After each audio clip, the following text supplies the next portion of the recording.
आंतरराष्ट्रीय ऑलिम्पिक समितीची मान्यता असलेल्या वर्ल्ड व आशियन कराटे फेडरेशनतर्फे ताश्कंद उझबेकिस्तान येथे नुकत्याच पार पडलेल्या आशियाई कराटे स्पर्धेत ऐतिहासिक कांस्य पदक जिंकलेल्या भुवनेश्वरी संगीता सुरेश जाधव हिचा भव्य नागरी सत्कार सोहळा पोलीस आयुक्त एम राजकुमार यांच्या हस्ते, जिल्हा क्रीडाधिकारी नरेंद्र पवार, भाजप शहराध्यक्ष रोहिणी तडवळकर, राष्ट्रीय काँग्रेसचे जिल्हाध्यक्ष संतोष पवार यांच्या उपस्थितीत सन्मान चिन्ह देऊन करण्यात आला।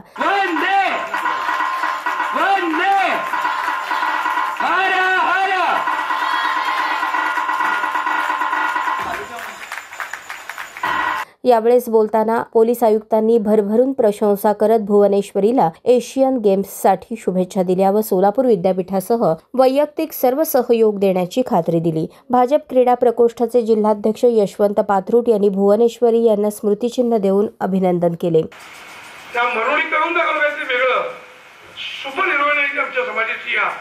सोलापूर जिल्हा, महाराष्ट्र आणि भारत या ठिकाणी उभी राहिली।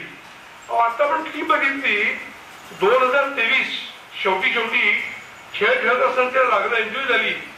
इंजुरी बघितली आपण, स्ट्रेचर तिला आणलं गेलं, ती कशी प्रवास करून आली त्याचं वर्णन केलं तर अंगावर काटे येतील असा प्रवास तिथून करून पोहोचली भारतात। तिच्यानंतर ज्या काही घटना घडल्या, हैदराबाद, पुणे, मुंबई, सोलापूर अशा अनेक पायऱ्या झाल्या।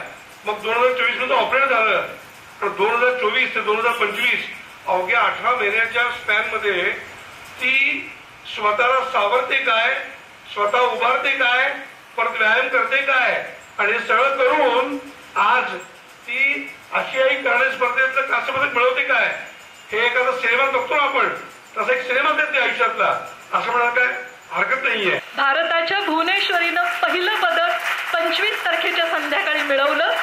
26 तारखेला भारताच्या सर्व अधिकृत संस्थांमध्ये ईमेल्स पोहोचल्या।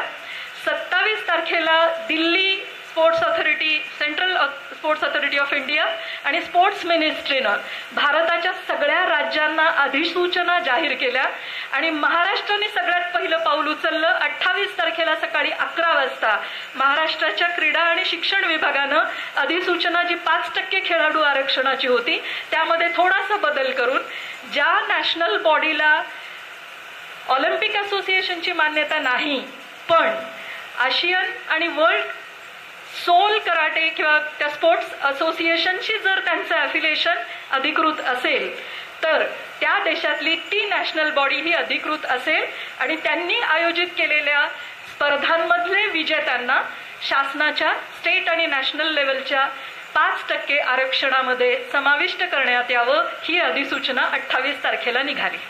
इतक्या वेगानं हालचाली घडल्या, मला प्रास्ताविकात हे तुमच्यापर्यंत पोहोचवायचं होतं। असं मी 3 एशियन चॅम्पियनशिप मध्ये पहिल्या राऊंडला हरली आहे।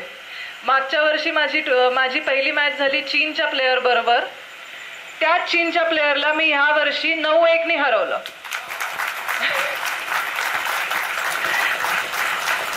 होल अँड सोम माझा पॉइंट हा आहे की आपण जर स्वप्न बघितलं आणि त्या स्वप्नासाठी वाटेल ती मेहनत करायला जर आपण तत्पर असू तर ते सत्यात उतरतं। वर खाली चढ उतार, इंजुरीज, हे ते, बाबांचं पण देहांत, किती काही होऊ शकतं। प्रत्येकाची स्टोरी वेगवेगळी असते। ओके, सगळ्यांच्या स्टोरी सेम नसतात, पण सगळ्यांच्या स्टोरीमध्ये स्ट्रगल तर सेम असतं। सगळ्यांच्या आयुष्यामध्ये स्ट्रगल तर येतच कुठल्या ना कुठल्या बाबतीत। पण जर तुम्ही तरी पण जिद्दीने मला ते अचीव करायचंच आहे, मला तिथपर्यंत पोहोचायचंच आहे, या भावनेने जर चालत राहिलात कधी ना कधी तिथं जरूर पोहोचणार। आणि ते मी आज अनुभवलं। माझ्या 3 एशियन मध्ये मी पहिल्या राऊंडला हरली आहे, 8 सिरीज मध्ये मी पहिल्या राऊंडला हरली आहे, 3 प्रीमियर्स मध्ये मी पहिल्या राऊंडला हरली आहे, 3 वर्ल्ड चॅम्पियनशिप मध्ये हरली आहे। 42 पैकी मी 32 टुर्नामेंट मध्ये हरली आहे आणि त्याच्यानंतर मी मागच्या 3 वर्षामध्ये जिंकायला चालू केलंय। तेव्हा कुठे जाऊन मी continue national medalist, continue South Asian medalist, continue Commonwealth medalist आणि आता एशियन मेडलिस्ट झाली आणि मी एशियनचं पोडियम पण सोडणार नाहीये। यावेळी क्रीडा भारतीचे पश्चिम महाराष्ट्र मंत्री ज्ञानेश्वर मॅकल, संस्कृती प्रतिष्ठानच्या माया गांधी, चंदा पाटील, आशा ठकराल, क्रीडा शिक्षक संघटनेचे सुहास छंचुरे, उज्ज्वल मलजी पाटील, वसपटे सर तसेच गटशिक्षणाधिकारी जमादार सर, रुद्रचे आकाश झळकेनवरू, शिवलीला स्पोर्ट्सचे शिवशरण व स्वामी सर, ओकिनावाचे प्रभू आदी उपस्थित होते।